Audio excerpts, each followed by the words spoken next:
Well, inflation's kind of in our national bloodstream now, isn't it? At the supermarket, at the gas pump, especially the stuff that's imported.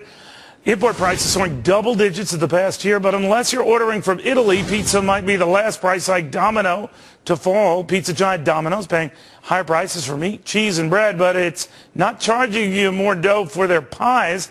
President CEO Patrick Doyle is here and only here. Patrick, good to have you. Thanks, Neil. Appreciate the invitation. It's got to be tough, Pat, because, I mean, you're facing these rising food costs perhaps more directly than any business because a lot of those ingredients, in fact, most of them that go into your pies have been soaring. How are you holding off passing them along?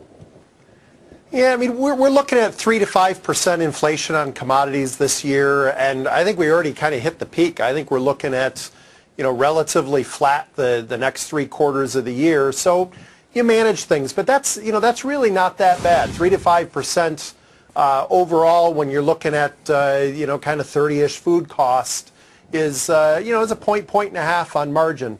So we manage it. We look at mix. We look at the different things that we're promoting. We haven't taken price increases. We've actually been promoting chicken, which has not been up. It's been one of the commodities that's been pretty moderate. And we're also over 90% franchised in the U.S.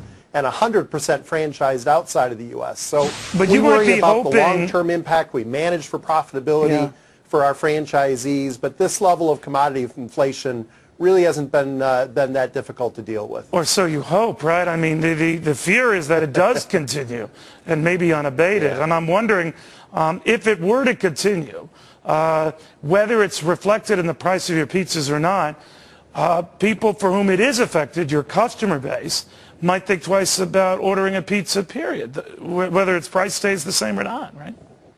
Right. Yeah. When we went through kind of the 2008-2009 spike, we got a pretty good dry run on this, and we really didn't see a lot of change in consumer behavior then.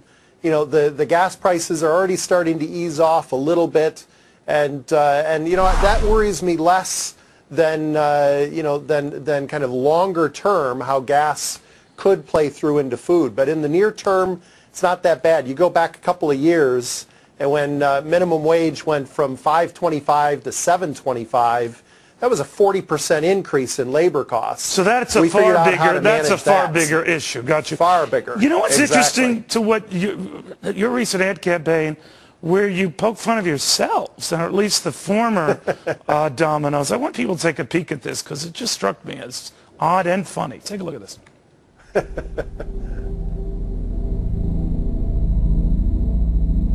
What you're talking about, you show these emails you've been getting. There comes a time when you know you've got to make a change. You can't lead a company like this unless you love food. I love food. I love pizza.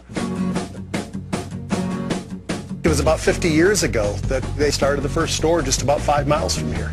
Two brothers had a great idea, and they also said... Okay, we'll continue to look at that. We don't want to do a free commercial for you, Pat. But here's... I'm all right with that. I know you are. I know you are. You're going to have to pay up, young man. But you know what struck me, what I loved about that? You make fun of yourself and the critics who said early on that pizza tasted like cardboard, had no, it wasn't good stuff, and you tried to address it and change it. Is that enough to win over those same, I don't know, what do they call them, tweets and emailers who made those charges?